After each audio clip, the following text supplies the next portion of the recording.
2019కు ముందు 50,000 ఎకరాలకు సంబంధించి బ్రహ్మాండమైన వరల్డ్ క్లాస్ రాజధాని ఇక్కడ వస్తా ఉందని ఈయనే మాస్టర్ ప్లాన్ తయారు చేసినాడు, మనందరికీ ఊదరగొట్టి బాహుబలి సెట్టింగ్లన్నీ చూపించి. మరి 2019కు ముందు ఈయనే స్వయంగా చేసిన మాస్టర్ ప్లాన్ ను సడన్ గా ఈయనే ఎందుకు మారుస్తున్నాడు?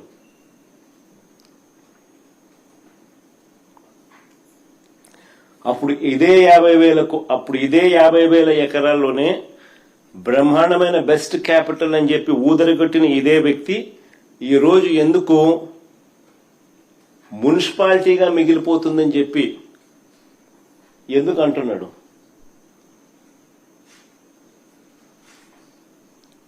ఆ మాట అని ఇంకొక 50,000 ఎకరాలు కావాలంటున్నాడు. మరి ఇంతకు ముందు 50,000 ఎకరాలతోనే వరల్డ్ క్లాస్ సిటీ అని చెప్పిన వ్యక్తి ఈరోజు ఏమంటున్నాడు? ఆ 50,000 ఎకరాలే అంటే ఇది మున్సిపాలిటీగానే మిగిలిపోతుంది, అందుకని ఇంకొక 50,000 ఎకరాలు కావాలంటున్నాడు. నేను ఎందుకు అంటా ఉన్నాడు? ఎక్కడా లేని విధంగా కాస్ట్ పర్ ఎస్ఎఫ్టీ అడుక్కు అయ్యే ఖర్చు ఏకంగా 11,000 నుంచి 14,000 అవుతా ఉంది. కాస్ట్ పర్ ఎస్ఎఫ్టీ ఎక్కడా చూడని విధంగా, ఎక్కడా లేని విధంగా అడుక్కయ్యే ఖర్చు 11,000 నుంచి 14,000 దాకా ఎందుకు అవుతా ఉంది? ఏ స్కాముల వల్ల ఇది ఎగబాకుతా ఉంది అన్న వీటికి సమాధానం ఎక్కడైనా అసెంబ్లీలో చెప్పాడా? 5:30 గంట అసెంబ్లీలో ఇటువంటి ప్రశ్నలకు ఏదైనా సమాధానం చెప్పాడా?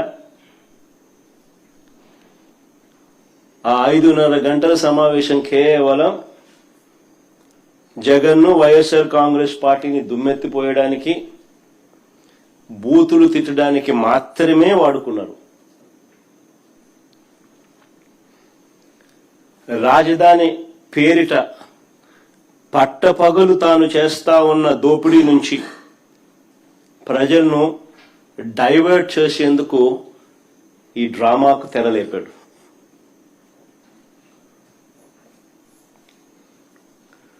ఆశ్చర్యం ఏమిటో తెలుసా? ఓవైపున అసెంబ్లీ పిలుస్తాడు. ఇంతకుముందు నేను అన్నాను కదా, ఈ మనిషికి చిత్తశుద్ధి లేదు, నిజాయితీ అంతకన్నా లేదు అని చెప్పి. ఆశ్చర్యం ఏమిటి అని అంటే, ఓవైపు అసెంబ్లీని పిలుస్తాడు, ఇంకోవైపు అదే చట్టసభలో భాగమైన కౌన్సిల్ని పిలవడు.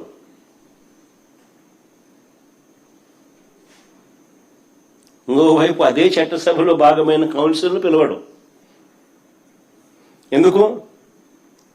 కౌన్సిల్ని పిలిస్తే రాజధాని పేరిట చంద్రబాబు చేస్తా ఉన్న అవినీతి భాగోతాన్ని కౌన్సిల్లో సభ్యులు బయట పెడతారని.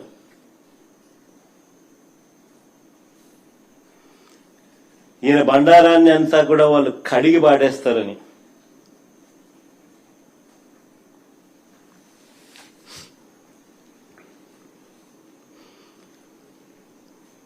ఆశ్చర్యం కలిగించే విషయాలు ఇవన్నీ. ఈయన అంటాడు, భవిష్యత్తులో కూడా రాజధానిని ఎవరు మార్చకుండా చట్టం తెస్తున్నామని చంద్రబాబు నాయుడు చెప్తా ఉన్నాడు. భవిష్యత్తులో కూడా రాజధానిని ఎవరు మార్చకుండా చట్టం తెస్తున్నామని చంద్రబాబు చెప్తా ఉన్నాడు. ఇలా అసెంబ్లీలో వీళ్ళు చేయగలేంది మళ్ళీ అదే అసెంబ్లీలో మళ్ళీ దాన్ని మార్పులు చేయలేరా? చట్టాల గురించి మాట్లాడే ఈ వ్యక్తి చట్ట సవరణల గురించి మాట్లాడ్డా? తెలియదా ఈయనకేమన్నా? తెలుసు, కానీ డ్రామా. ఇంతకుముందు నేను చెప్పినట్టుగా ఈ డ్రామా అంతా ఎందుకు? తన అవినీతిని కప్పిపుచ్చుకునేందుకు డ్రామా. ఏ చట్టమైనా కూడా చట్టసభ ద్వారా చట్టం చేయగలుగుతుంది, చట్టంలో సవరణలు కూడా చేయగలుగుతుంది. ఇది అందరికీ తెలిసిన విషయాలే. 3 ఏళ్ల పిల్లోడు 6 ఏళ్ల పిల్లోడిని అడిగినా చెప్తారు.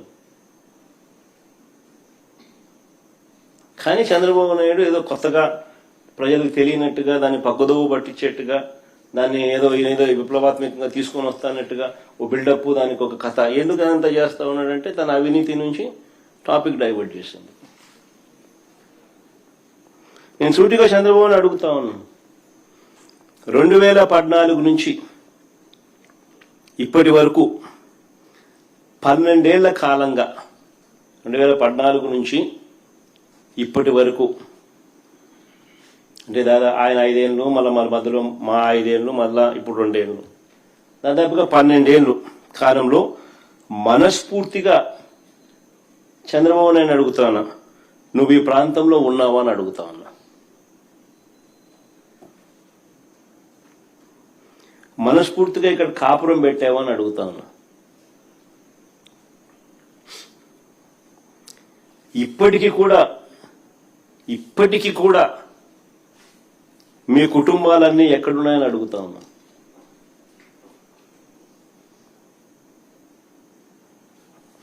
రెండు 2019 వరకు హైదరాబాదుకు షటిల్ సర్వీస్, 2019 వరకు కూడా ఒక పక్క ఆయన ముఖ్యమంత్రిగా ఉంటూ మరోవైపున హైదరాబాదుకు షటిల్ సర్వీస్, ప్రతిపక్ష నాయకుడిగా ఎన్నికల వరకు వీళ్ళ అడ్రస్ అంతా హైదరాబాదే.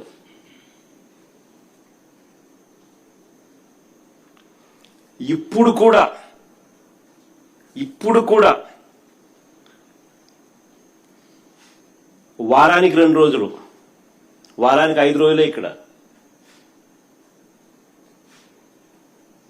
అది ఈయన పవన్ కళ్యాణ్, ఈయన కొడుకు అయితే అది కూడా వారానికి 4 రోజులు ఉంటే గొప్ప సంగతి. పవన్ కళ్యాణ్ అయితే అసలు ఆయన ఎప్పుడు ఉంటాడో కూడా తెలియదు.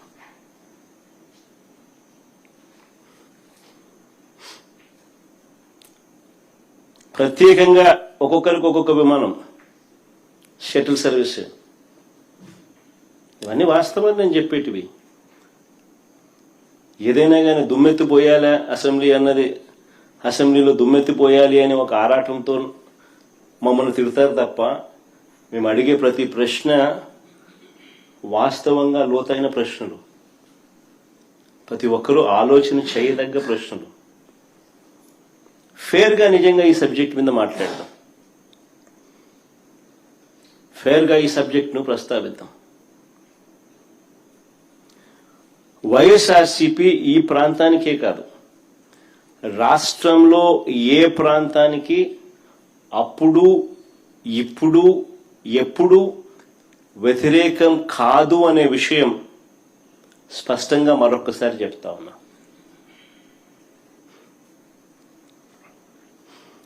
కొన్ని వాస్తవమైన